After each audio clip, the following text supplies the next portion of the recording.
Votre vie est le reflet de vos pensées. Si vous changez votre façon de penser, vous changez votre vie. À un moment ou à un autre de leur existence, 85% des gens sont aux prises avec une faible estime de soi liée à un dialogue interne négatif. Ce chiffre est suffisamment important pour nous interpeller et nous pousser à nous demander: que se passe-t-il vraiment dans notre esprit? Aujourd'hui, nous plongeons au cœur d'un sujet aussi exigeant que transformateur: l'élimination de la pensée négative. Il ne s'agit pas simplement de faire taire cette petite voix critique. Il s'agit de nous donner les moyens de vivre une vie plus épanouie. Dans le monde du stoïcisme, nous trouvons une compréhension profonde du fait que nos pensées ne sont pas de simples murmures de l'esprit. Elles sont les voix puissantes qui dictent notre bonheur et notre souffrance. La sagesse stoïcienne nous enseigne que si le monde ne se plie pas toujours à notre volonté, notre perception de celui-ci, elle, dépend entièrement de nous. Les stoïciens n'étaient pas seulement des philosophes de l'Antiquité. Ils étaient les guerriers ultimes de l'esprit, luttant contre la tyrannie des pensées et des émotions incontrôlées avec pour seules armes la rationalité et le calme intérieur. Aujourd'hui, je suis là pour vous guider, pour vous aider à comprendre l'impact de ces pensées négatives et pour explorer des stratégies stoïciennes pratiques afin de les combattre. Nous apprendrons à maîtriser le pouvoir de notre esprit pour construire une vie qui n'est plus enchaînée par la négativité, mais propulsée par les vertus de la sagesse, du courage, de la justice et de la tempérance. Si vous êtes sceptique, je vous encourage à rester avec moi. Ce voyage pourrait remettre en question certaines de vos croyances les plus profondes, mais il ouvrira aussi la porte à un nouvel horizon de croissance personnelle. Avant de commencer, je vous invite à partager cette vidéo avec d'autres personnes qui sont sur leur propre chemin de développement personnel et d'exploration philosophique. Et si vous appréciez les idées que nous explorons ici et souhaitez soutenir notre voyage dans le stoïcisme, une simple faveur gratuite que je vous demande est de cliquer sur le bouton s'abonner. Commençons. Comprendre le problème. La pensée négative n'est pas qu'un désagrément occasionnel ou une mauvaise humeur passagère. C'est un problème omniprésent qui peut affecter de manière spectaculaire chaque facette de nos vies. De la façon dont nous nous sentons au réveil le matin aux choix que nous faisons concernant notre santé, notre carrière et nos relations, ces pensées peuvent être débilitantes. Mais qu'est-ce que la pensée négative au fond? Essentiellement, c'est une tendance à anticiper le pire, à saper nos propres efforts et à nous croire moins capables ou méritants que nous ne le sommes réellement. Alors, pourquoi tombons-nous dans ce piège? Les philosophes stoïciens croyaient que ce ne sont pas les événements eux-mêmes qui nous troublent, mais plutôt nos interprétations de ces événements. Épictète a cette phrase célèbre: « Ce qui trouble les hommes, ce ne sont pas les choses, mais les jugements qu'ils portent sur les choses. » Cette perspective est au cœur de la compréhension de notre problème avec la pensée négative.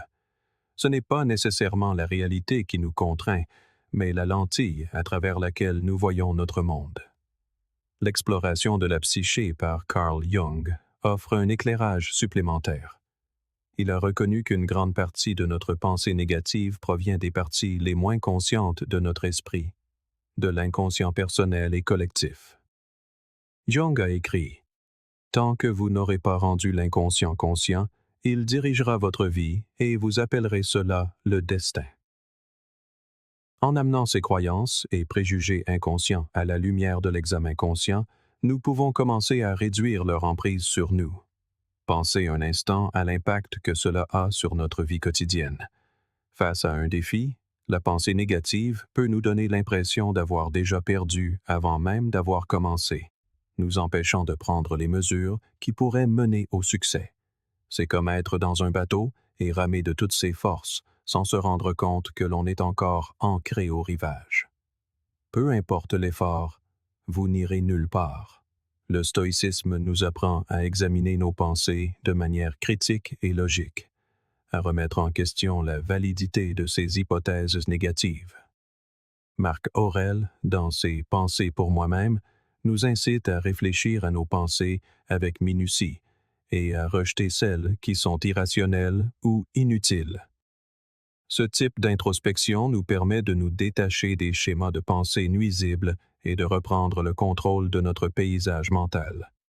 Ne sous-estimons pas non plus l'influence de notre contexte social et culturel. Dans un monde saturé de messages, nous disons que nous ne sommes pas assez brillants, pas assez riches, pas assez intelligents. Il est facile de comprendre pourquoi les pensées négatives peuvent s'infiltrer. Ces messages trouvent souvent un terrain fertile dans l'esprit, y faisant germer les mauvaises herbes du doute et de l'insécurité qui peuvent étouffer notre potentiel. Mais le stoïcisme nous arme des outils nécessaires pour arracher ces mauvaises herbes et cultiver un jardin de pensées plus constructives et plus valorisantes. C'est à ce problème de la pensée négative que nous nous attaquons aujourd'hui. Il ne s'agit pas seulement de rejeter ou d'éviter les pensées négatives, mais de les comprendre en profondeur, de les interroger rigoureusement, puis de les remplacer par une pensée raisonnée et constructive.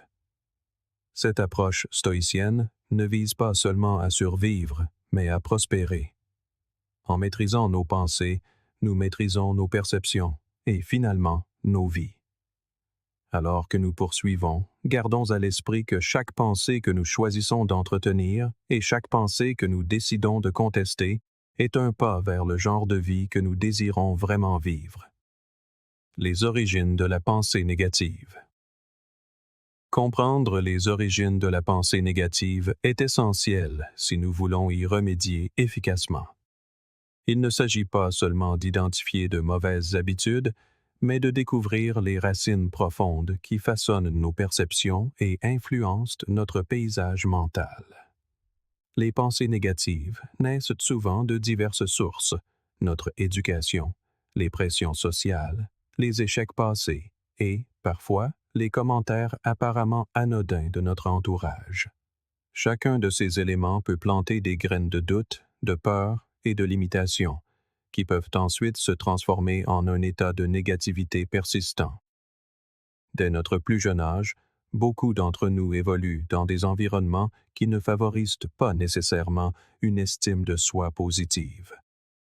Pensez à un enfant à qui l'on répète qu'il n'est pas assez intelligent, ou à un système éducatif qui semble ne récompenser que la perfection. Ces expériences peuvent considérablement teinter notre vision du monde. Aristote a un jour fait remarquer: « Nous sommes ce que nous faisons de manière répétée. » L'excellence n'est donc pas un acte, mais une habitude. Si nous appliquons cette pensée à l'esprit, nous voyons que des pensées négatives répétées peuvent devenir une habitude de nous percevoir, nous et nos capacités, sous une lumière diminuée. Nos propres expériences d'échec et de rejet peuvent renforcer ces schémas négatifs. Chaque fois que nous faisons face à un revers ou à une critique, cela peut confirmer un dialogue interne négatif qui murmure « Je savais que je n'y arriverais pas ». Cela peut se transformer en une prophétie auto-réalisatrice, non pas parce que nous manquons de capacité, mais parce que nous commençons à agir en accord avec nos croyances négatives. L'idée de Platon selon laquelle la réalité est créée par l'esprit, nous pouvons changer notre réalité en changeant notre esprit, est ici profondément pertinente. En examinant et en contestant nos interprétations de ces événements, nous pouvons commencer à démanteler les fondations de nos pensées négatives. La peur joue également un rôle essentiel dans le développement de la pensée négative. C'est un mécanisme de protection naturelle qui dégénère souvent en inquiétude excessive ou en anxiété, éclipsant notre jugement rationnel. La peur de l'échec, la peur de l'inconnu et la peur du rejet peuvent toutes conduire à une pensée catastrophique, où l'esprit saute aux pires conclusions possibles. Le stoïcisme offre un outil contre cela: la préméditation des mots.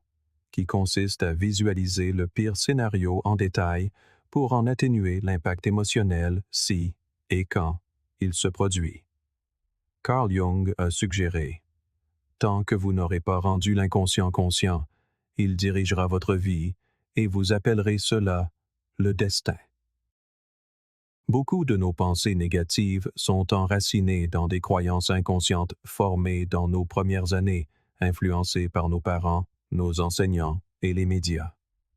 Ces croyances inconscientes ne sont souvent pas remises en question car elles ne sont pas pleinement connues de notre esprit conscient. Rendre ces croyances conscientes peut leur ôter leur pouvoir et nous permettre de reprendre le contrôle de nos pensées.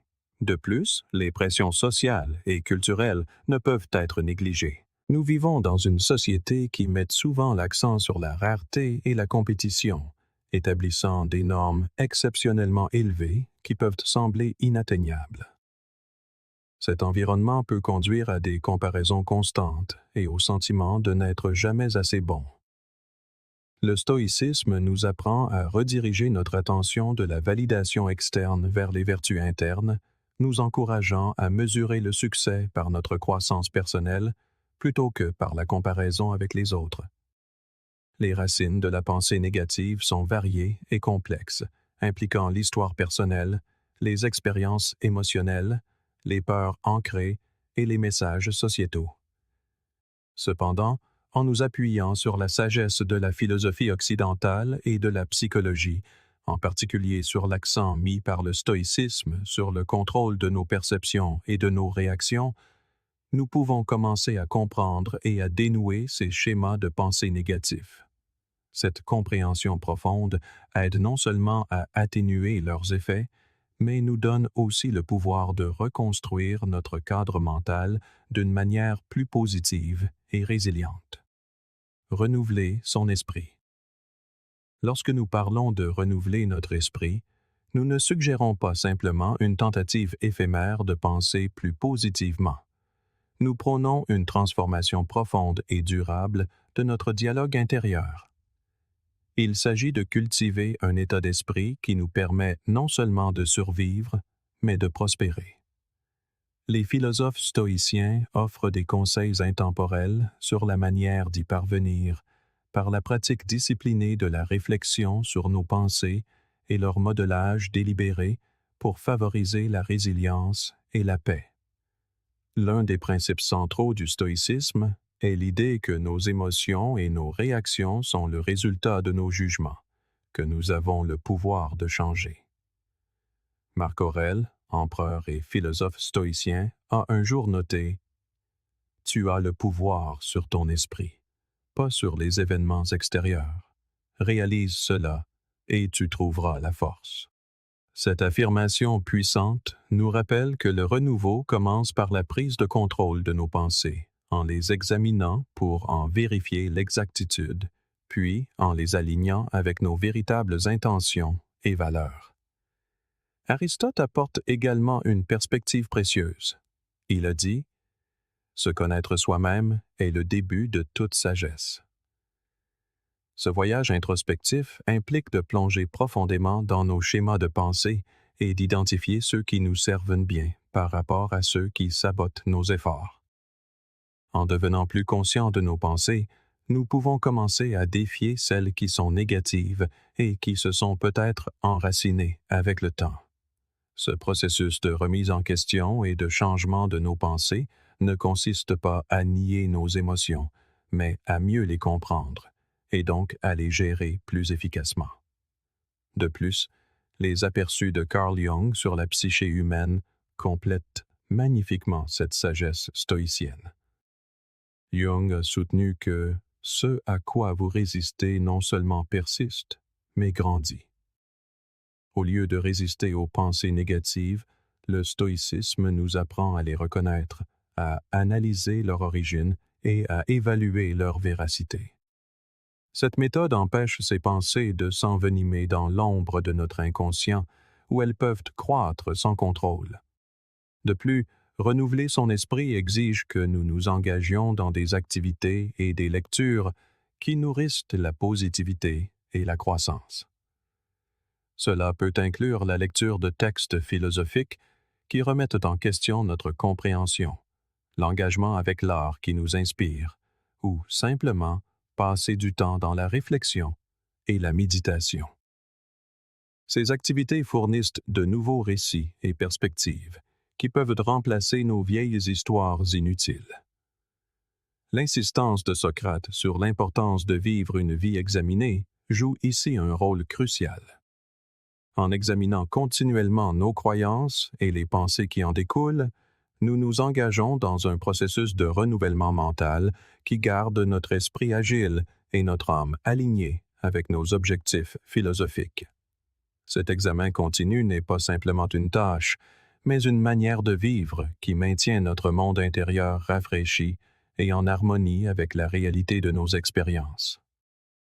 Platon a également souligné l'importance de s'aligner avec les idées, les versions idéales de la justice, de la beauté et du bien. De la même manière, renouveler notre esprit peut être vu comme un effort pour aligner nos pensées avec les versions les plus vertueuses et les plus puissantes de nous-mêmes. En aspirant à ces idéaux, nous créons une image de soi robuste, compatissante et profondément sage. Pour mettre tout cela en pratique, nous pouvons commencer chaque journée par une simple affirmation ou une réflexion stoïcienne qui donne le ton au type de pensée que nous souhaitons nourrir. Qu'il s'agisse d'une citation d'Épictète sur le pouvoir de nos réponses ou d'un mantra jungien qui nous rappelle la force trouvée en affrontant nos ombres, ces pratiques quotidiennes sont les éléments constitutifs d'un esprit renouvelé. S'entourer de positivité. Ce principe implique de choisir consciemment notre environnement, les personnes, les lieux et les médias qui soutiennent et améliorent notre bien-être mental et émotionnel. Comme Sénèque le conseillait si bien, fréquente ceux qui sont susceptibles de t'améliorer.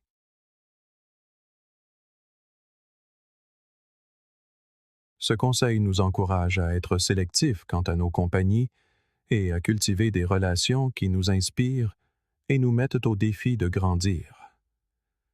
Aristote a également abordé l'importance de notre entourage lorsqu'il a parlé de l'amitié.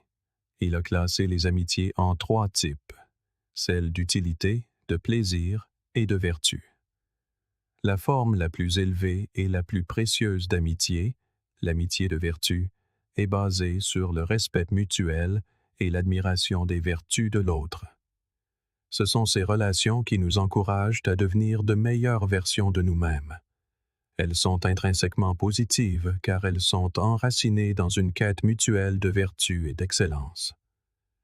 De plus, l'allégorie de la caverne de Platon nous enseigne l'impact de notre environnement sur notre perception de la réalité. Ceux qui vivaient dans la caverne croyaient que les ombres projetées sur les murs étaient la réalité, car c'était tout ce à quoi ils avaient été exposés. Lorsque l'un d'eux s'échappe et voit le monde extérieur, il réalise les limites de sa compréhension et devient capable d'atteindre un état de connaissance supérieure. Cette métaphore illustre magnifiquement comment l'élargissement de notre environnement pour y inclure des influences positives et éclairantes peut profondément changer notre perspective et notre compréhension. Les idées de Carl Jung sur l'inconscient collectif et les archétypes fournissent également un aperçu de l'importance de s'entourer de positivité. Selon Jung, notre psyché est influencée par des souvenirs et des idées partagées qui forment l'inconscient collectif. Ces éléments culturels partagés façonnent notre perception du monde et de nous-mêmes. En choisissant des environnements qui sont favorables et positifs, nous pouvons influencer les archétypes qui dominent nos récits personnels, passant de ceux qui soulignent la peur et l'insuffisance à ceux qui incarnent la force et l'épanouissement personnel. En termes pratiques, s'entourer de positivité signifie plus que simplement être en compagnie de personnes joyeuses. Cela implique de s'engager avec du contenu et des activités qui renforcent nos objectifs philosophiques et de vie. Cela signifie participer à des communautés, en ligne et hors ligne, où les discussions sont ancrées dans l'encouragement et les commentaires constructifs plutôt que dans la critique et la négativité. Cela nous oblige à être vigilants quant aux médias que nous consommons en optant pour des livres, des films et des programmes qui inspirent et éduquent, plutôt que ceux qui perpétuent la peur ou le désespoir. Cela signifie également créer un environnement à la maison et au travail qui reflète les valeurs et les vertus que nous admirons. Cela peut être aussi simple que de maintenir un espace de vie propre et organisé, ce qui, selon la pratique stoïcienne, reflète un esprit propre et organisé. Ou cela pourrait impliquer de décorer nos espaces avec de l'art et des symboles qui nous rappellent nos engagements philosophiques, comme le courage, la justice, la modération et la sagesse. Les mots de Sénèque résonnent à travers le temps lorsqu'il écrit « Accroche-toi à tes enthousiasmes de jeunesse. Tu pourras mieux les utiliser quand tu seras plus âgé. » En nous entourant de positivité, nous nous accrochons essentiellement à des enthousiasmes qui s'alignent avec notre meilleure nature, ou nous les cultivons. Cela non seulement améliore nos propres vies, mais établit également une norme et un phare pour ceux qui font partie de nos cercles, créant ainsi un effet d'entraînement de la positivité. Agir à la manière stoïcienne. Dans notre parcours pour surmonter la pensée négative, les stoïciens nous rappellent que la compréhension et l'intention seules ne suffisent pas. L'action est essentielle, comme l'a si succinctement exprimé Épictète. Dis-toi d'abord ce que tu voudrais être, puis fais ce que tu as à faire. Cette directive simple souligne une vérité stoïcienne profonde. Nos idéaux doivent se manifester par nos actes, pas seulement par nos pensées. Agir au sens stoïcien signifie s'engager dans des comportements et des pratiques qui renforcent nos idéaux philosophiques. Cela implique de faire chaque jour des choix délibérés qui s'alignent avec nos valeurs de sagesse, de justice, de courage et de modération.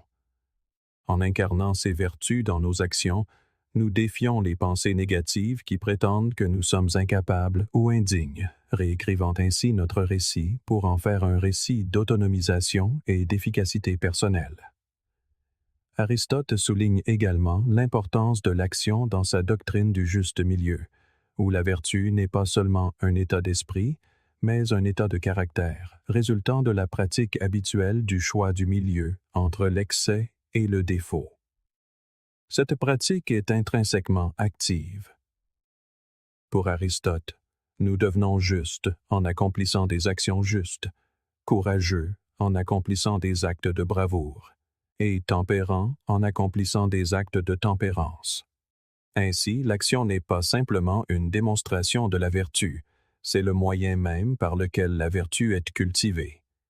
Platon apporte également un éclairage sur le pouvoir transformateur de l'action à travers sa théorie des idées, qui postule que connaître le bien, c'est faire le bien. En d'autres termes, la vraie connaissance, une fois atteinte, se traduit nécessairement par une action juste. Par conséquent, en alignant nos actions sur notre compréhension stoïcienne de la vertu, nous nous rapprochons de l'idéal platonicien du bien, élevant non seulement notre esprit, mais aussi notre être tout entier. Le concept d'individuation de Carl Jung, le processus psychologique d'intégration du conscient et de l'inconscient pour atteindre l'épanouissement personnel, souligne davantage la nécessité de l'action. Pour Jung, cette intégration ne se produit pas dans la seule contemplation, mais à travers des rencontres avec le monde qui défient nos cadres existants et nous obligent à grandir. Il soutient que « vous êtes ce que vous faites », pas ce que vous dites que vous ferez, soulignant que notre véritable caractère et notre maturité psychologique s'expriment à travers nos actions. Par conséquent, l'action stoïcienne implique plus que la simple lutte contre les pensées négatives. Il s'agit de vivre de manière proactive les vertus qui définissent le stoïcisme. Il s'agit de faire des choix, petits et grands, qui reflètent un engagement envers l'amélioration de soi et l'intégrité philosophique. Qu'il s'agisse de choisir de parler avec bienveillance dans une situation difficile, d'opter pour affronter une peur de longue date, ou de décider de pardonner à quelqu'un qui nous a fait du tort, Chaque action est un pas vers la personne que nous aspirons à être. De plus, agir à la manière stoïcienne signifie accueillir les défis que la vie nous lance comme des opportunités de croissance. Au lieu de fuir les circonstances difficiles, les stoïciens les voient comme des arènes où pratiquer la vertu. Chaque défi est un appel à l'action, une chance de faire preuve de résilience, de pratiquer la patience ou de réaffirmer notre attachement à nos principes. En termes pratiques, l'action stoïcienne peut être aussi simple que de se fixer des objectifs quotidiens qui reflètent nos valeurs, de s'engager dans un service communautaire qui favorise la justice et la bonté, ou de maintenir des disciplines comme la tenue d'un journal ou la méditation qui encourage la réflexion et la maîtrise de soi. Chacune de ces actions non seulement contrecarre la pensée négative, mais construit également un soi plus fort et plus vertueux. Le pouvoir des mots.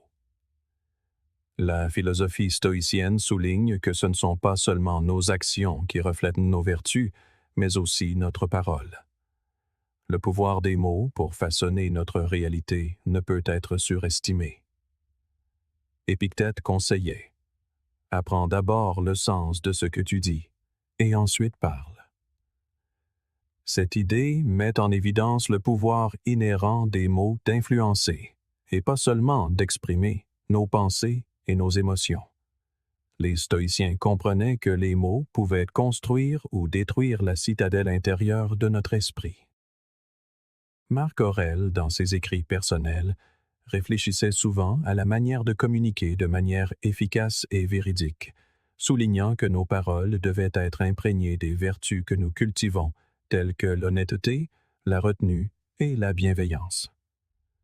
En alignant notre discours sur ces vertus, nous renforçons notre pratique stoïcienne et étendons son influence vers l'extérieur, impactant positivement ceux qui nous entourent. Aristote contribue également à cette conversation avec ses concepts d'éthos, de pathos et de logos, mettant en évidence le pouvoir de persuasion de la parole. Il soutenait que la crédibilité, ethos, la connexion émotionnelle, pathos, et l'argument logique, logos, sont des composantes cruciales d'une communication efficace. Pour Aristote, la manière dont nous parlons et les mots que nous choisissons ne transmettent pas seulement des informations, mais persuadent et façonnent également le monde qui nous entoure. Lorsque nous parlons, nous ne transmettons pas seulement des données. Nous influençons les opinions, les émotions et les comportements. Les dialogues de Platon montrent également une profonde appréciation de la précision et de l'impact des mots. Ces dialogues socratiques, par exemple, illustrent comment Socrate utilisait les questions et le dialogue pour remettre en question les préjugés et révéler des vérités plus profondes. Platon nous montre que, par un dialogue prudent et réfléchi, nous pouvons guider les autres vers une plus grande compréhension et une meilleure conscience de soi. D'un point de vue psychologique, les théories de Carl Jung sur la psyché résonnent avec l'accent mis par les stoïciens sur la parole attentive. Jung a beaucoup écrit sur le pouvoir de l'inconscient et sur la manière dont le langage peut à la fois refléter et façonner les impulsions inconscientes qui animent notre comportement. Il croyait qu'en amenant ces impulsions à la conscience par le dialogue et la réflexion, nous pouvions mieux intégrer nos composantes psychologiques, menant à une plus grande complétude et à une meilleure santé. Le pouvoir des mots s'étend bien au-delà de nos interactions. Dans nos dialogues intérieurs, les mots que nous employons pour nous parler à nous-mêmes peuvent influencer de manière significative notre perception de soi et notre état émotionnel. Le discours intérieur négatif, une expérience humaine courante, peut être particulièrement destructeur, menant à une baisse de motivation et à un sentiment d'impuissance accrue. À l'inverse, un discours intérieur positif, ancré dans les vertus stoïciennes, peut nous donner force et nous élever. La pratique des affirmations positives, souvent recommandée dans les thérapies cognitives et comportementales modernes, s'aligne parfaitement avec les exercices stoïciens.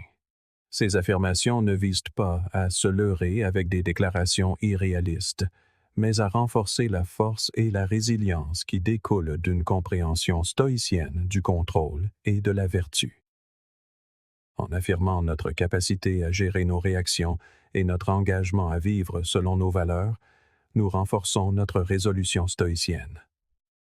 Ainsi, le pouvoir des mots dans le stoïcisme n'est pas simplement théorique, il est profondément pratique.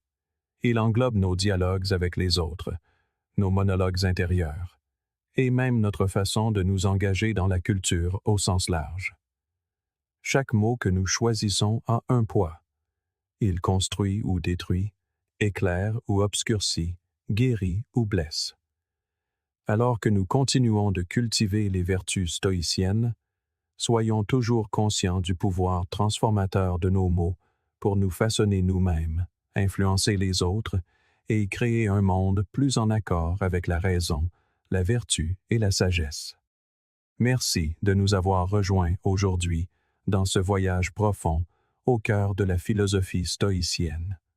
Rappelez-vous, les mots que nous choisissons et les actions que nous posons forgent le chemin vers une vie vécue avec vertu et dessein. Tandis que vous continuez à naviguer dans les complexités de la vie, laissez la sagesse du stoïcisme guider votre chemin, transformant chaque défi en une opportunité de croissance. Et si je vous disais que la voie qui détruit votre vie ne vient pas de l'extérieur, mais de l'intérieur? Que le véritable ennemi n'est ni votre situation, ni votre passé, ni les gens qui ont douté de vous. Ce sont les pensées que vous laissez s'infiltrer dans votre esprit et y prendre racine. Vous vous sentez fatigué, dépassé, démotivé, mais vous êtes-vous déjà arrêté pour vous demander pourquoi? Pourquoi continuez-vous à douter de vous, même lorsque vous savez que vous êtes capable de plus? Pourquoi vos propres pensées vous démolissent-elles au lieu de vous élever? Ce n'est pas simplement de la surréflexion, c'est une guerre de perception, et la plupart des gens sont en train de la perdre parce qu'ils ne réalisent même pas qu'ils sont en train de se battre. La vérité, c'est que la pensée négative ne pèse pas seulement sur votre humeur. Elle consume votre raison d'être, déchire votre discipline et paralyse votre volonté. Mais s'il existait des lois anciennes, impitoyables, éprouvées et ancrées dans la philosophie stoïcienne, capables de réduire au silence ce chaos intérieur et de rebâtir votre esprit pour le rendre inébranlable, restez avec moi, car aujourd'hui, nous n'allons rien édulcorer. Nous allons droit à la vérité, et une fois que vous l'aurez vue, vous ne pourrez plus l'ignorer. Si vous êtes prêt à cesser de laisser la peur et le doute contrôler le récit de votre vie et à commencer à construire une existence de clarté, de force et de maîtrise de soi, abonnez-vous pour la version de vous-même qui attend d'être révélée. Loi numéro 1. Attaquez la racine, pas le symptôme. La plupart des gens vivent dans une tête bruyante sans même s'en rendre compte. Leurs esprits sont remplis de petits incendies, pensées anxieuses, inquiétudes incessantes, pointes aiguës de doute, et ils passent chaque journée à les éteindre, un par un. Mais voici le piège. Peu importe combien de fois vous les piétinez, ils reviennent. Pourquoi? Parce que vous traitez les symptômes, pas les sources. Vous êtes occupé à calmer le bruit, mais vous ne demandez pas d'où il vient. Le stoïcisme nous enseigne que l'esprit n'est pas une tempête aléatoire. C'est un schéma, et lorsque nous n'examinons pas ce schéma, nous subissons les mêmes attaques mentales, encore et encore. C'est ici que commence la véritable maîtrise de soi, non pas en réagissant, mais en investiguant. Cela signifie être honnête sur ce qui se cache sous la pensée, la peur, l'histoire, la blessure. Disons que votre esprit ne cesse de murmurer « tu prends du retard ». La plupart des gens essaieront de se distraire en faisant défiler leur écran, en mangeant, en se précipitant dans un travail effréné. Mais le stoïcien prend une respiration et creuse plus profondément. Suis-je vraiment en retard ou suis-je en train de me comparer à quelqu'un qui ne vit même pas ma vie? Ou peut-être suis-je en train de lier ma valeur à la chronologie de quelqu'un d'autre? Ce ne sont pas juste des pensées, ce sont des racines, et si vous ne vous en occupez pas, elles repoussent plus fortes. Épictète disait « Ce qui trouble les hommes, ce ne sont pas les choses, mais les jugements qu'ils portent sur les choses. » Mais votre réaction n'est pas seulement émotionnelle, elle est aussi habituelle, et les habitudes viennent des racines. Carl Jung a dit un jour « Tant que vous n'aurez pas rendu l'inconscient conscient, il dirigera votre vie et vous appellerez cela le destin. » Cette phrase frappe fort, car la plupart de nos souffrances ne viennent pas du monde. Elles viennent de ce qui est en nous et que nous ne regardons jamais.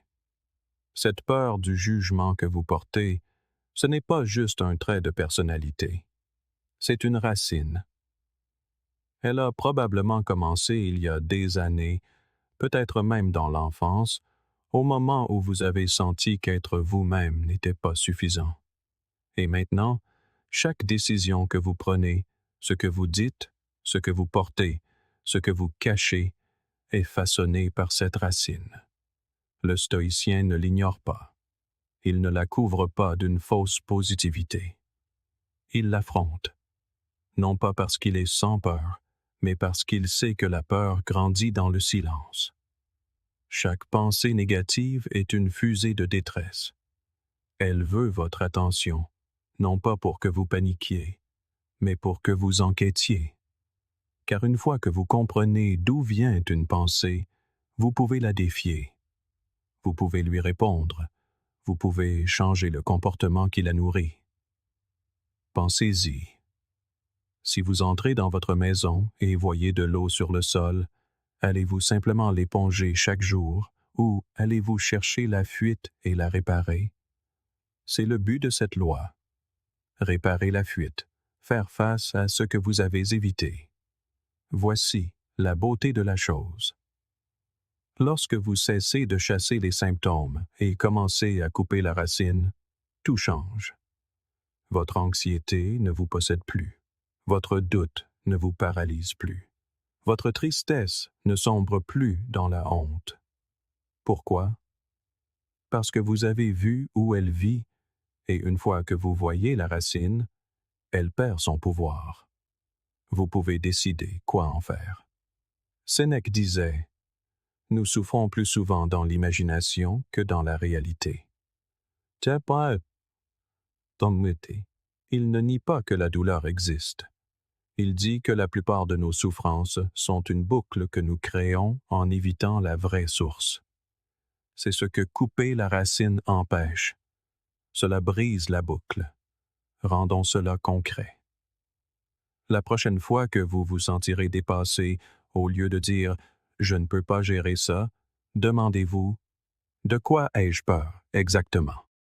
Soyez précis. Avez-vous peur de décevoir quelqu'un, d'échouer publiquement, de perdre votre temps? Écrivez-le. Puis, allez un cran plus loin. Pourquoi ce résultat vous blesserait-il autant? Quelle croyance avez-vous sur vous-même qui rend cette peur plus grande qu'elle ne l'est? C'est là que vit la racine. Et une fois que vous l'avez nommée, vous pouvez décider. Cette croyance a-t-elle sa place ici? Ou est-il temps de la laisser partir? Ce n'est pas toujours confortable. En fait, ça l'est rarement. Faire face à la vérité ne l'est jamais. Mais l'inconfort n'est pas votre ennemi. C'est votre guide. Cette tension que vous ressentez lorsque vous creusez plus profondément, c'est là que commence la liberté. Et il ne s'agit pas seulement de résoudre des problèmes. Il s'agit de reprendre le pouvoir de répondre plutôt que de réagir, le pouvoir de choisir la clarté plutôt que la confusion, le pouvoir d'agir même lorsque votre esprit veut fuir. Vous n'avez pas besoin de plus de distractions, vous n'avez pas besoin de plus d'affiches de motivation. Vous avez besoin de précision. Vous devez regarder votre peur en face et lui dire « Je te vois. Je sais d'où tu viens, mais ce n'est plus toi qui conduis. » C'est ça, le stoïcisme.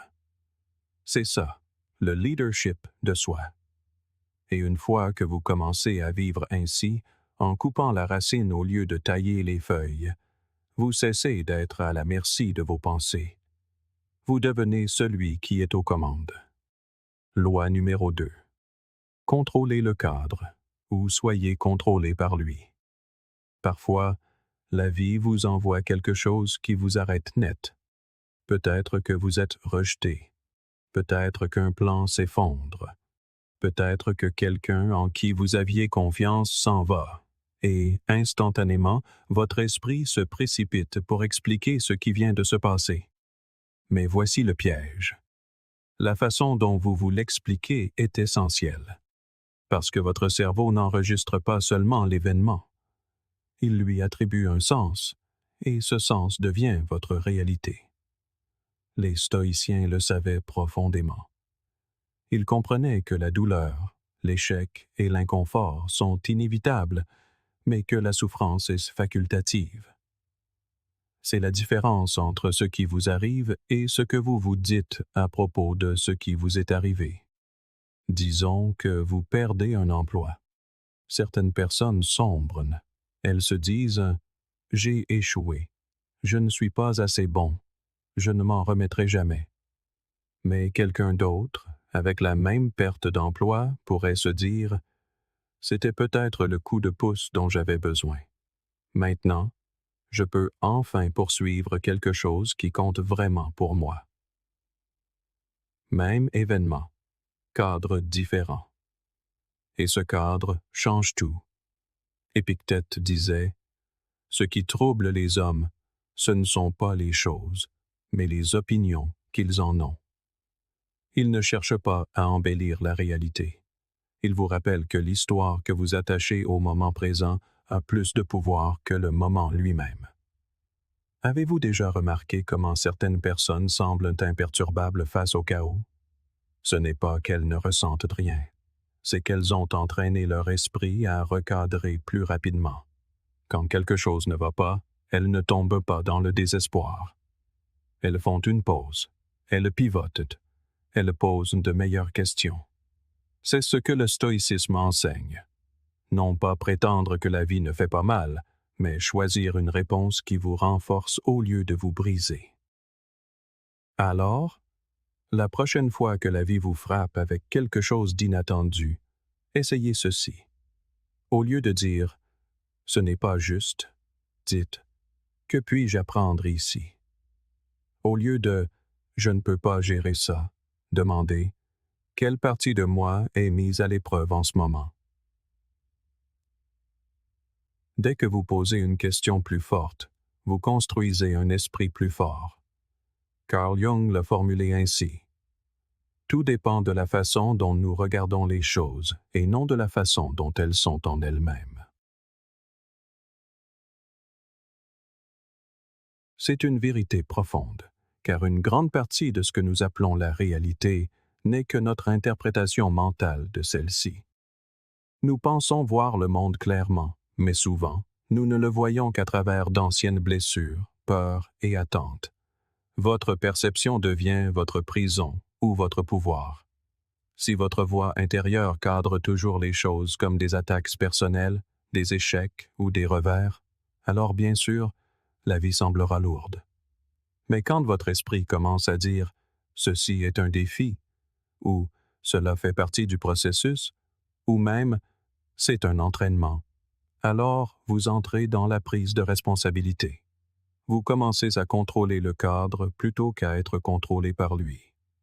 Et soyons honnêtes, la plupart des gens ne le font pas. La plupart des gens tendent le stylo et laissent la peur, la honte ou un vieux programme écrire le scénario. Quelque chose ne va pas et soudain, toute leur identité s'effondre. Mais pas vous. Plus maintenant. Vous êtes ici parce que vous voulez la souveraineté. Vous voulez entraîner votre esprit non seulement à survivre à la difficulté, mais à la diriger. Cela commence par saisir le moment où votre dialogue intérieur s'enclenche et par choisir une meilleure histoire. Soyons pratiques. Disons que quelqu'un critique votre travail. Votre premier instinct pourrait être de le prendre personnellement. Il ne me respecte pas. Je ne dois pas être assez bon. Mais prenez du recul. Contrôlez le cadre. C'est un retour d'information. On m'aiguise. Ou vous êtes ignoré par quelqu'un qui vous est cher. Votre esprit pourrait vouloir sombrer. Je dois être indigne d'amour. Attrapez-le. Inversez-le. Cela en dit plus sur leur clarté que sur ma valeur.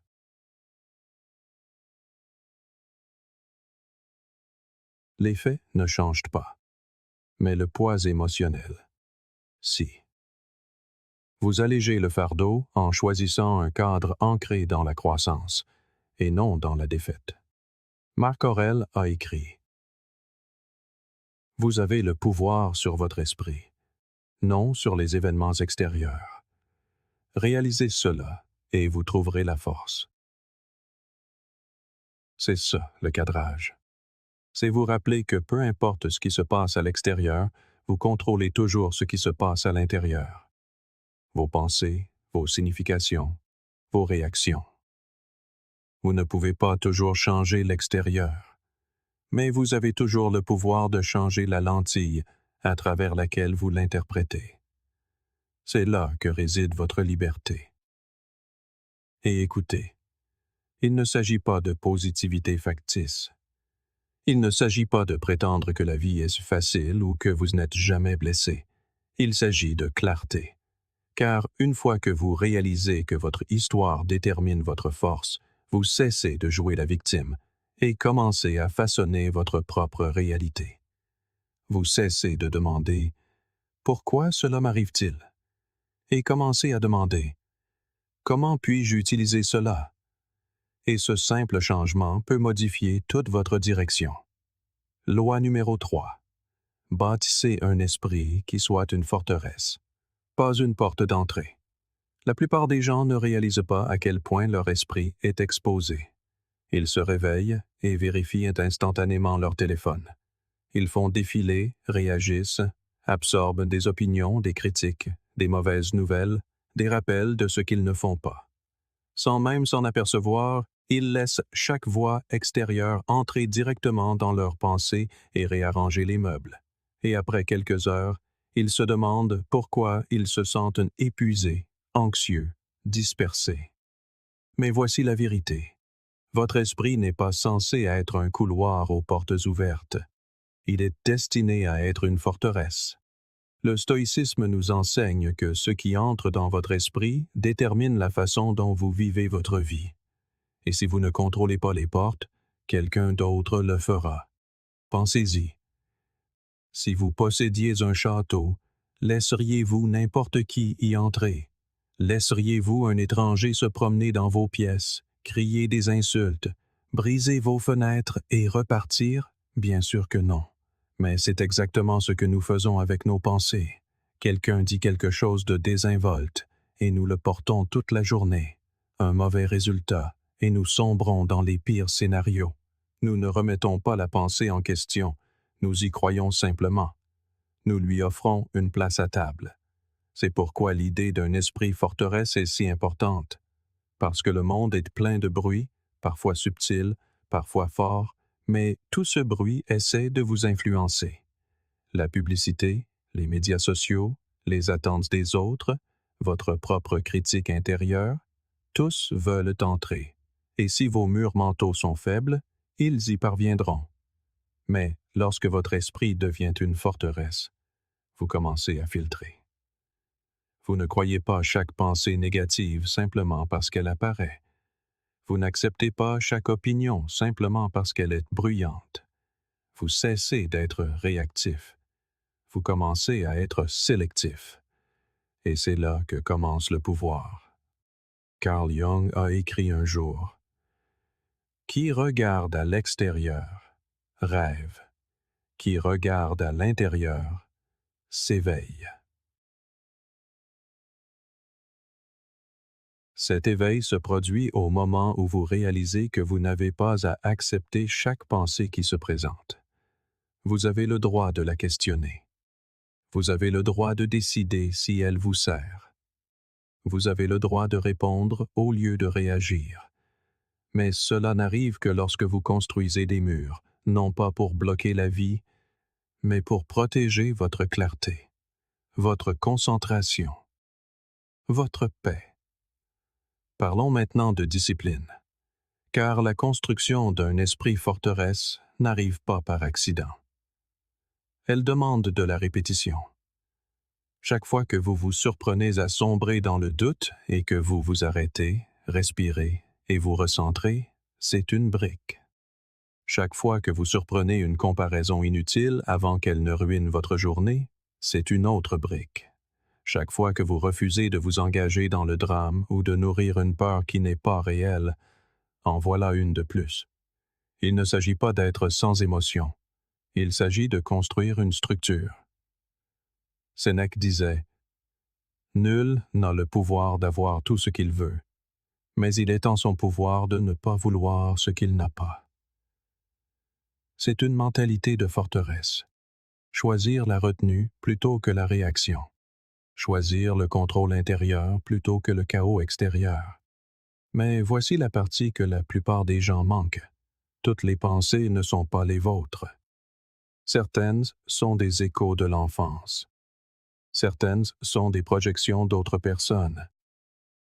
Certaines ne sont que du bruit capté dans le monde. Et si vous ne ralentissez pas pour les examiner, elles dirigeront votre vie. Vous penserez prendre des décisions, mais vous ne ferez que suivre des scénarios que vous n'avez jamais écrits. C'est pourquoi les stoïciens pratiquaient la tenue d'un journal, la réflexion, le silence, pour renforcer les murs intérieurs, pour savoir ce qui était vraiment à eux et ce qui ne l'était pas. Alors, comment commencez-vous à construire cette forteresse? D'abord, surveillez la porte. Lorsqu'une pensée entre, ne l'acceptez pas simplement. Demandez « Est-ce utile? Est-ce vrai? Est-ce à moi? »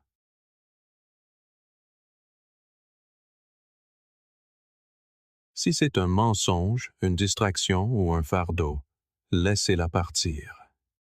Claquez la porte. Ensuite, limitez les voies que vous autorisez à entrer. Tout le monde ne mérite pas d'accéder à votre monde intérieur.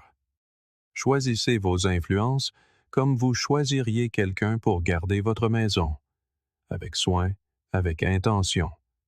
Et surtout, créez des habitudes quotidiennes qui renforcent la force mentale. Méditation, lecture, réflexion, écriture, exposition au froid, silence. Ce ne sont pas des tendances, ce sont des briques. Et plus vous les empilez, plus votre esprit devient inébranlable. Soyons honnêtes, la vie ne va pas devenir plus calme. Le monde ne va pas soudainement devenir plus paisible, plus solidaire, plus adapté à votre sécurité émotionnelle. Au contraire, il deviendra plus bruyant, plus de pression, plus d'opinion, plus de distraction. La question n'est donc pas « serais-je mis à l'épreuve ?» mais « serais-je prêt ?» Ah, têtez. L'esprit forteresse ne signifie pas que rien ne vous atteint. Cela signifie que lorsque quelque chose réussit à passer, vous ne vous effondrez pas. Vous faites une pause. Vous évaluez. Vous répondez avec force et non avec émotion. Et la meilleure partie, les gens le remarquent. Non pas parce que vous êtes tape à l'œil, mais parce que vous êtes stable. Vous devenez celui qui ne panique pas quand les choses tournent mal, qui ne médit pas quand tout le monde s'agite, qui écoute plus qu'il ne parle, qui n'a pas besoin de prouver quoi que ce soit parce qu'il a construit quelque chose à l'intérieur qui parle de lui-même. Ce genre de présence ne se construit pas du jour au lendemain, mais il se construit jour après jour, pensée après pensée, mur après mur. Loi numéro 4. Détachez-vous de ce que vous ne pouvez commander. Cela commence par de bonnes intentions. Vous vous souciez de quelque chose ou de quelqu'un, et naturellement, vous voulez que ça se passe bien. Vous voulez réussir, être vu, vous sentir apprécié, en sécurité. Au début, cela semble inoffensif, mais petit à petit, ce soin se transforme en attachement. Soudain, vous ne faites plus seulement de votre mieux au travail. vous liez votre estime de soi aux louanges de votre patron. Vous ne profitez plus seulement d'une relation, vous en dépendez pour vous sentir complet. Vous n'utilisez plus seulement les réseaux sociaux, vous laissez les chiffres décider si aujourd'hui était une bonne journée ou non. Et c'est là que les choses commencent à se briser. Non pas parce que se soucier est mal, mais parce que l'attachement brouille la frontière entre ce que vous pouvez commander et ce que vous n'avez jamais vraiment possédé en premier lieu. Le stoïcisme rend une chose douloureusement claire. La seule chose qui vous appartient vraiment est votre réponse. Vos pensées, vos décisions, vos actions. Tout le reste, les résultats, les opinions, les relations, les récompenses, est hors de votre contrôle. Épictète l'a dit simplement. Certaines choses dépendent de nous, et d'autres non. Et ce sont les choses qui ne dépendent pas de nous qui nous causent généralement le plus de douleur.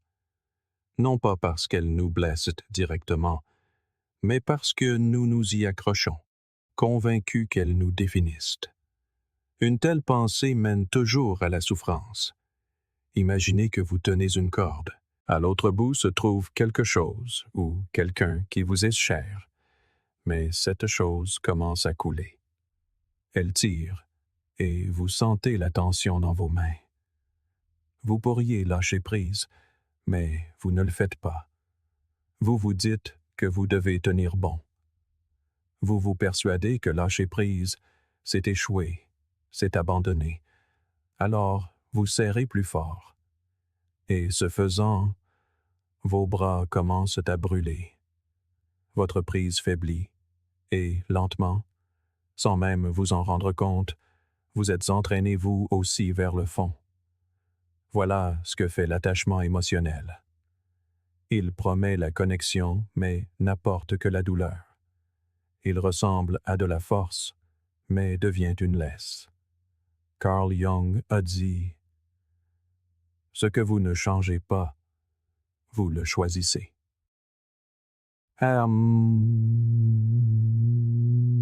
Et lorsque vous continuez à vous accrocher à ce qui vous fait clairement du mal, c'est exactement ce que vous faites.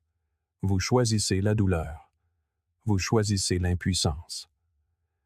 Le stoïcisme enseigne le contraire. Non pas l'apathie, mais la clarté. Non pas la froideur, mais la maîtrise. Le détachement ne consiste pas à être insensible ou distant. Il s'agit de séparer votre paix intérieure de ce que vous ne pouvez prédire. C'est dire « Je serai présent, je donnerai le meilleur de moi-même, mais je ne laisserai pas ma joie dépendre de ce qui est extérieur à moi. » Ce n'est pas de la faiblesse, c'est de la maturité. Le détachement ne signifie pas que vous cessez de vous soucier. Il signifie que vous cessez d'avoir besoin. Vous pouvez aimer quelqu'un profondément sans lier votre valeur au fait qu'il reste. Vous pouvez mettre tout votre cœur dans un projet sans laisser l'échec définir votre valeur. Vous pouvez poursuivre un objectif de toutes vos forces et accepter le résultat avec grâce. C'est ce que faisaient les stoïciens. Marc Aurèle dirigeait un empire, affrontait les épidémies, la trahison et la guerre. Et pourtant, il a écrit « C'est à vous d'assembler votre vie, action par action. » Ah, Colseye, il y signe. Il n'attendait pas que la fortune lui soit favorable. Il agissait détaché de la louange, détaché de la peur. Dans le monde moderne, le détachement semble presque rebelle. On nous dit de travailler plus dur, de nous soucier davantage, de persévérer. On nous félicite pour ce que nous donnons, mais on nous demande rarement ce que cela nous coûte. C'est pourquoi tant de gens s'épuisent, parce qu'ils s'accrochent trop fermement à des choses qu'ils ne contrôlent pas. Les résultats, les j'aime, la loyauté. Ils vivent sur le fil, essayant de forcer la stabilité à partir de choses qu'ils n'ont jamais possédées. Et plus ils la poursuivent, plus elle leur échappe. Mais une fois que vous commencez à vous détacher, quelque chose de surprenant se produit. Vous commencez à vous sentir léger à nouveau, ancré, présent. Vous cessez de vous inventer des scénarios et vous revenez à ce qui est. Vous cessez de courir après les gens et commencez à attirer la paix. Une si grande partie de notre anxiété est liée à des futurs que nous avons inventés, à des résultats qui ne se sont pas produits, à des personnes qui ne changeront peut-être jamais. Et pourtant, nous nous accrochons. Mais lorsque vous pratiquez le détachement, vous cessez de gaspiller votre énergie dans des choses qui ne répondent pas à vos efforts. Vous commencez à vous concentrer uniquement sur ce que vous pouvez réellement façonner, votre respiration, vos habitudes, votre attention, votre attitude. Alors, comment appliquer cela? Commencez petit. Lorsque quelque chose ne se passe pas comme vous le souhaitez, au lieu de sombrer, demandez-vous, était-ce sous mon contrôle? Si la réponse est non, lâchez prise. Lorsque quelqu'un vous déçoit, au lieu de vous emporter, rappelez-vous, ses actions lui appartiennent, ma réaction m'appartient. Lorsque vous ressentez de l'anxiété pour l'avenir, revenez à la seule chose que vous pouvez réellement toucher, cet instant présent. Que puis-je faire, ici et maintenant, qui soit en accord avec mes valeurs? C'est tout ce que vous avez à faire. Le détachement est une pratique quotidienne. Ce n'est pas une décision unique. Certains jours, vous lâcherez prise avec facilité. D'autres jours, ce sera comme si vous vous arrachiez une partie de vous-même. Mais plus vous pratiquerez, plus votre centre deviendra solide. Et finalement, vous n'aurez plus besoin d'essayer de vous détacher. Vous cesserez simplement de vous attacher en premier lieu. Vous aimerez sans crainte, donnerez sans attente, agirez sans avoir besoin de reconnaissance. C'est alors que votre esprit deviendra libre. Et peut-être que le changement le plus puissant est celui-ci. Une fois que vous cessez de vous accrocher à ce que vous ne pouvez commander, vous commencez à commander ce que vous pouvez. Votre clarté s'aiguise, votre énergie revient, votre discipline s'approfondit. Vous cessez de courir après la paix et commencez à la générer de l'intérieur. C'est ce que le stoïcisme a toujours été. Non pas l'indifférence, mais l'indépendance. Non pas le retrait, mais la sagesse. C'est le genre de liberté qu'aucune personne, aucune perte, aucun échec ne peut vous enlever. Loi numéro 5. Transformer la douleur en pouvoir. Personne ne traverse la vie sans douleur. Ce n'est pas une menace. C'est simplement la vérité. Vous serez déçu. Vous serez rejeté. Vous ferez des erreurs et vous serez blessé par des choses injustes. Mais la vraie question est, qu'allez-vous en faire? La plupart des gens essaient d'échapper à la douleur. Ils l'aneस्थésient, ils l'évitent, ils essaient de prétendre qu'elle n'a jamais eu lieu. Mais la douleur ignorée devient une douleur recyclée. Elle s'infiltre dans vos habitudes, vos relations, votre dialogue intérieur. Vous commencez à construire votre identité autour de blessures que vous n'avez jamais guéries. C'est là que l'approche stoïcienne inverse le scénario. Au lieu de fuir la douleur, le stoïcisme dit « affrontez-la, étudiez-la, utilisez-la. Faites-en votre carburant, pas votre prison. » Les stoïciens ne demandaient pas une vie sans difficulté. Ils ne suppliaient pas l'univers de les protéger. Ils s'entraînaient à l'endurer. Ils s'entraînaient à l'utiliser. Marc Aurèle, qui a gouverné un empire pendant les guerres et les épidémies, a écrit un jour « Ce qui fait obstacle devient le chemin ». Ce n'est pas seulement poétique, c'est pratique. Cela signifie que la douleur, l'échec et les revers ne sont pas des détours sur la voie. Ils sont la voie. C'est ainsi que vous grandissez, que vous devenez plus vif, plus fort, plus sage. Mais seulement si vous cessez de traiter la douleur comme une malédiction et commencez à la traiter comme un maître. Carl Jung a dit « Il n'y a pas de prise de conscience sans douleur. » Kenny. Cela signifie que l'inconfort est la porte d'entrée de la conscience de soi. Pensez-y. Quand grandissez-vous le plus? Quand tout est facile et parfait. Ou quand quelque chose se brise et que vous êtes forcé de regarder à l'intérieur. La rupture qui a brisé votre confiance, la perte d'emploi qui vous a fait douter de votre valeur, l'échec qui a semblé être la fin. Ces moments font mal, oui, mais ils détiennent aussi un pouvoir. Ils exposent ce qui est faible et vous donnent une chance de reconstruire avec quelque chose de plus fort, quelque chose de réel. Mais il y a un piège.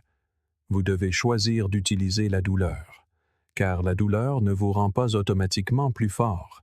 Elle peut vous briser si vous la laissez faire. Elle peut vous rendre amer, rancunier, bloqué, ou elle peut forger quelque chose de nouveau en vous. La différence réside dans l'histoire que vous y attachez. La plupart des gens traversent la douleur en se demandant « Pourquoi cela m'arrive-t-il » Le stoïcien demande « Comment puis-je utiliser cela » Ce simple changement change tout. Disons que vous échouez dans un projet important. Vous perdez de l'argent. Vous êtes humilié. Vous décevez des gens. Vous pourriez sombrer dans la honte. Vous pourriez vous cacher. Vous pourriez laisser cet échec définir votre identité. Ou vous pourriez l'analyser.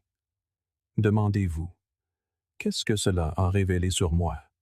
Où n'étais-je pas préparé? Où étais-je trop confiant? Quel schéma dois-je changer? Lorsque vous faites cela, l'échec devient une information. Il devient un levier. Il devient votre avantage. Sénèque a dit « Les difficultés renforcent l'esprit, comme le travail renforce le corps. » Et il le pensait.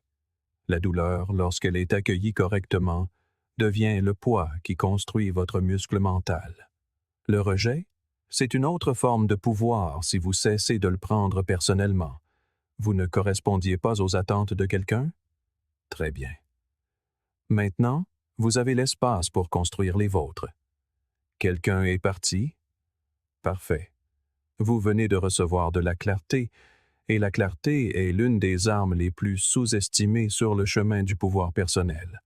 Chaque « non » que vous entendez vous en apprend plus sur votre « oui ».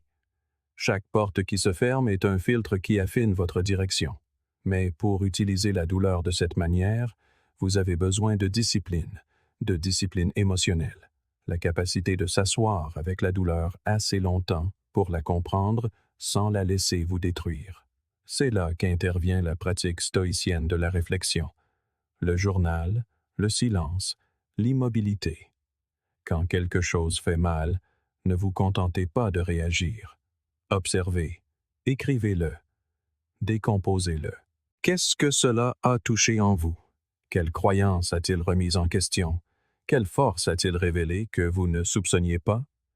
Il ne s'agit pas de supprimer la douleur, mais de la métaboliser, de la transformer en nourriture mentale. Imaginez maintenant ce qui se passe lorsque vous commencez à faire cela de manière cohérente, lorsque votre réponse par défaut au revers n'est plus la panique ou l'apitoiement, mais l'analyse et l'action. Vous perdez, et au lieu de vous effondrer, vous vous penchez sur le problème. On vous critique, et au lieu de le prendre comme une blessure, vous le prenez comme un retour. On vous met à terre, et au lieu de demander « Pourquoi moi ?», vous dites « Observez-moi ». Voilà à quoi ressemble le pouvoir. Silencieux, résilient, implacable. Les stoïciens n'étaient pas parfaits. Ils ressentaient la douleur comme nous tous. Mais ce qui les rendait rares, c'est qu'ils refusaient de la gaspiller. Ils traitaient la vie comme une forge, et tout ce qui les blessait devenait une flamme. Chaque cicatrice devenait une leçon. Chaque ecchymose devenait la preuve qu'ils étaient encore debout. Cette mentalité n'est pas seulement une sagesse ancienne. C'est une arme que vous pouvez porter chaque jour. Alors, quelle que soit la douleur que vous portez en ce moment, ne l'enterrez pas. Ne souhaitez pas qu'elle disparaisse. Étudiez-la, aiguisez-la, utilisez-la. Demandez-vous, comment cela peut-il me rendre plus sage? Comment cela peut-il me rendre plus fort? Comment cela peut-il devenir mon avantage au lieu de mon excuse? Car voici la vérité finale. On ne devient pas puissant en évitant les tempêtes. On devient puissant en devenant la tempête. Vous devenez la force qui grandit dans la difficulté, qui apprend dans l'échec, qui s'aiguise dans l'obscurité. Vous n'attendez pas que les choses deviennent plus faciles. Vous devenez plus résistant. Vous n'attendez pas que le monde vous offre la paix. Vous la gagnez brique par brique à travers chaque épreuve que vous avez endurée. Loi numéro 6. Faites du silence votre super pouvoir. Parfois, la chose la plus puissante que vous puissiez faire est de ne rien dire. Non par peur, non parce que vous êtes incertain, mais parce que vous avez appris la différence entre l'expression et l'exposition. Nous vivons à une époque où tout le monde est censé avoir une opinion sur tout, la publier, la partager, la crier, la déverser. Mais voici la vérité que personne ne veut admettre. Plus vous exprimez votre faiblesse à voix haute, plus vous la renforcez. Ce moment où vous dites « je suis tellement anxieux » ou « j'ai l'impression de ne pas être à la hauteur » peut sembler un soulagement, mais souvent, ce que vous faites vraiment, c'est graver ces mots plus profondément dans votre identité. Les stoïciens l'avaient compris bien avant qu'ils ne deviennent une norme culturelle de tout partager. Ils ne réprimaient pas leurs émotions. Ils les contenaient. Ils ne feignaient pas la force. Ils cultivaient le silence comme une forme de pouvoir. Les pensées négatives se nourrissent du volume. Plus vous les exprimez à voix haute, plus elles résonnent. Et plus elles résonnent, plus elles semblent réelles. Avez-vous déjà remarqué comment le fait de dire quelque chose à voix haute peut soudainement le rendre plus lourd, plus dramatique, plus intense? C'est parce que vous ne faites plus que le penser, vous le mettez en scène. Vous lui donnez une forme, une voix, un sens, et le cerveau écoute. Marc Aurèle a écrit un jour « L'âme se teint de la couleur de ses pensées. » Ajoutez la parole à ce mélange, et l'effet se multiplie. C'est pourquoi les stoïciens étaient prudents avec leurs mots, car ils comprenaient quelque chose que nous avons largement oublié. Vos mots façonnent votre monde. Carl Jung a fait écho à une idée similaire d'un point de vue psychologique en disant « Plus un homme est inintelligent, moins l'existence lui semble mystérieuse. »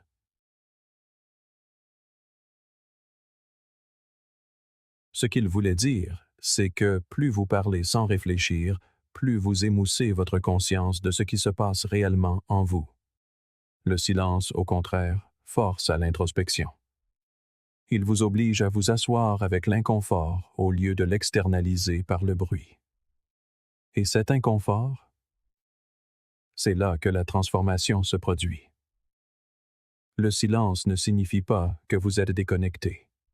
Il signifie que vous êtes délibéré, que vous choisissez quand et comment utiliser votre énergie. Car chaque fois que vous vous expliquez, que vous justifiez vos émotions ou que vous vous plaignez de choses que vous ne pouvez pas contrôler, vous cédez votre pouvoir. Vous distribuez des morceaux de votre clarté à des personnes qui ne comprennent peut-être même pas votre monde. Les stoïciens ne jouaient pas à ce jeu. Ils croyaient en l'immobilité plutôt qu'au bruit. Ils s'entraînaient à ne pas répondre à chaque provocation, à ne pas expliquer leur stratégie, à ne pas argumenter avec des personnes déterminées à mal les comprendre. Au lieu de cela, ils laissaient leurs actions parler pour eux. Sénèque a dit « Ce n'est pas que nous ayons peu de temps à vivre, mais que nous en gaspillons beaucoup. » Pensez maintenant à tout le temps et l'énergie gaspillée à expliquer des choses qui n'avaient pas besoin d'être expliquées, à partager des pensées qui n'avaient pas besoin d'être exprimées, à chercher une validation qui ne vous a pas rendu plus fort.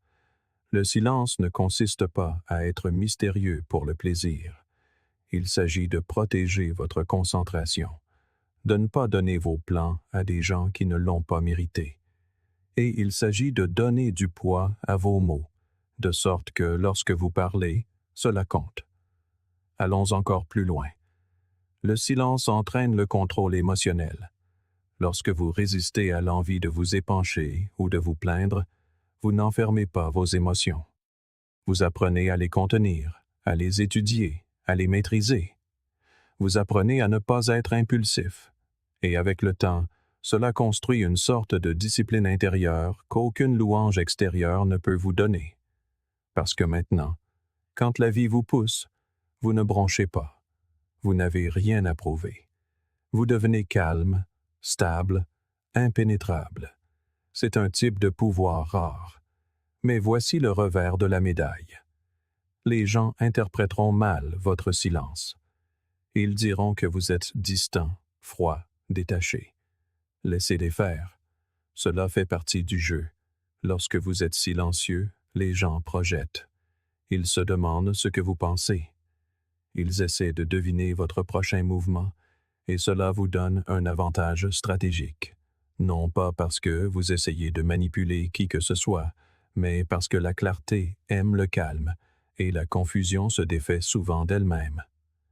Les stoïciens ne révélaient pas tout, et vous ne devriez pas non plus. Dans un monde bruyant, l'immobilité crée un contraste, et le contraste crée une présence. Vous avez probablement entendu le dicton « Ne parlez que si vous pouvez améliorer le silence ». Ce n'est pas seulement une phrase poétique, c'est un principe stoïcien en action. Avant de parler, demandez-vous « Est-ce nécessaire? Est-ce utile? Est-ce que cela reflète la personne que je veux être? » Si la réponse est non, ne dites rien. Laissez votre silence être un filtre, car moins vous utilisez de mots, plus vous devenez intentionnel avec ceux que vous choisissez. Et quand vos mots sont rares, ils frappent plus fort, ils résonnent plus longtemps. Aristote a dit un jour, « Les sages parlent parce qu'ils ont quelque chose à dire, les sots parce qu'ils ont à dire quelque chose. » C'est une dure vérité dans le monde d'aujourd'hui où l'expression constante est confondue avec la sagesse. Le stoïcien n'a pas besoin d'annoncer ses pensées pour prouver qu'il en a eu. Il n'a pas besoin de partager chaque détail pour se sentir réel. Il se meut avec présence, parle avec intention et garde son monde intérieur sacré. Alors, comment commencer à faire du silence votre force? Commencez par pratiquer la retenue. Lorsque vous ressentez le besoin de vous épancher immédiatement, faites une pause. Lorsque quelqu'un vous insulte ou vous provoque, faites une pause. Lorsque vous n'êtes pas sûr de quoi dire, faites une pause. Dans ces pauses, vous commencerez à ressentir quelque chose de nouveau, le contrôle. Et ce contrôle est le sol où pousse la confiance. C'est l'espace où la clarté entre, et c'est le moment où la réaction prend fin et la réponse commence. Il ne s'agit pas d'être silencieux pour toujours. Il s'agit d'apprendre la valeur du silence pour que, lorsque vous parlez, cela vienne de la force, non de l'insécurité. Vous parlez parce que vous y avez déjà réfléchi. Vous parlez parce que cela ajoute de la valeur. Vous parlez parce que cela est en accord avec vos principes. Et quand vous vivez ainsi, les gens ressentent votre présence, même lorsque vous ne dites rien du tout. Loi numéro 7. Réécrivez l'histoire dans laquelle vous vivez. Chaque matin, que vous en soyez conscient ou non, vous vous réveillez à l'intérieur d'une histoire. Pas une histoire écrite par le destin ou imposée par les circonstances, mais une histoire écrite par vous. La façon dont vous pensez à vous-même, les croyances que vous portez sur qui vous êtes, ce que vous valez et ce dont vous êtes capable. Cette histoire ne parle pas toujours fort, mais elle est profondément ancrée. Parfois, elle murmure « Je ne suis pas assez bon ». D'autres fois, elle crie « Ça m'arrive toujours à moi ». Et souvent, nous acceptons ces phrases comme des vérités. Mais ce ne sont pas des vérités. Ce sont des habitudes, des scénarios mentaux que nous avons répétés si longtemps qu'ils finissent par sembler réels. Mais la vérité, c'est que vous pouvez changer l'histoire. Et quand vous le faites, tout change avec elle. Les stoïciens le comprenaient profondément. Il savait que l'esprit pouvait être soit votre plus grand allié, soit votre pire ennemi, selon ce que vous lui permettiez de répéter. Marc Aurèle a écrit « L'âme se teint de la couleur de ses pensées. » Pensez-y une seconde. Si vous nourrissez constamment votre esprit du langage de la limitation, de la peur ou du doute, votre identité prend lentement cette couleur. Vous commencez à vivre comme une personne qui ne peut pas changer, ne peut pas grandir, ne peut pas s'élever. Mais si vous changez le langage, si vous changez le récit, vous commencez à vivre comme quelqu'un qui le peut. Et c'est là que le pouvoir commence. Pour le dire simplement, votre cerveau croit ce qu'il entend le plus souvent, y compris ce qu'il entend de vous. Si vous continuez à dire des choses comme « je ne suis pas une personne confiante » ou « je rate toujours tout » ou « c'est juste ma nature », alors votre esprit construira des comportements qui correspondent à ses croyances. Il ne vous remet pas en question, il vous suit. Carl Jung a dit « Vous êtes ce que vous faites, pas ce que vous dites que vous ferez. » Mais voici le paradoxe. Ce que vous faites est façonné par ce que vous croyez. Donc, si vos croyances sont enracinées dans la faiblesse, même vos actions les plus fortes vous donneront l'impression de lutter contre vous-même. Maintenant, demandez-vous. D'où vient votre histoire actuelle? Qui a écrit le scénario que vous suivez? Était-ce un professeur qui vous a dit que vous n'étiez pas intelligent? Un parent qui ne croyait pas en vous? Un ami qui a trahi votre confiance? Ou peut-être était-ce un échec répété si souvent que vous avez commencé à penser qu'il vous définissait? Mais aucune de ces choses ne peut plus tenir la plume, à moins que vous ne le permettiez. Vous n'êtes pas obligé de vivre sous une histoire qui a été écrite par la peur de quelqu'un d'autre, l'incompréhension de quelqu'un d'autre, ou même vos propres erreurs passées. Cette histoire peut être changée. Réécrire votre histoire ne signifie pas vous mentir. Cela signifie choisir un cadre qui vous renforce au lieu de vous affaiblir. Les stoïciens n'ont jamais dit d'ignorer la peur. Ils ne la laissaient simplement pas contrôler le récit. Au lieu de dire « j'ai peur, donc je vais l'éviter », ils disaient « la peur est un signal. Cela signifie que je m'engage dans quelque chose d'important. » Au lieu de dire « cette situation est injuste », il disait « c'est une chance de pratiquer la justice et l'endurance ».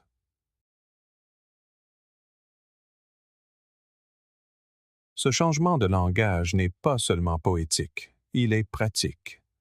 Il vous fait passer du statut de victime à celui d'auteur, du passif au puissant. Et il ne s'agit pas de devenir une version excessivement optimiste de vous-même. Il s'agit d'être plus juste avec soi-même, car la plupart de vos pensées négatives ne sont pas seulement inutiles, elles sont tout simplement fausses. Vous n'êtes pas paresseux. Vous êtes submergé et confus. Vous n'êtes pas faible. Vous manquez simplement d'entraînement. Vous n'êtes pas un échec. Vous êtes en plein apprentissage. Platon a dit « Le commencement est la partie la plus importante de l'œuvre. » Et le commencement de toute transformation, c'est l'histoire que vous choisissez de vous raconter quand personne ne regarde. Alors, comment la réécrire? Commencez par repérer ces phrases automatiques que vous vous répétez lorsque vous êtes stressé ou en proie au doute.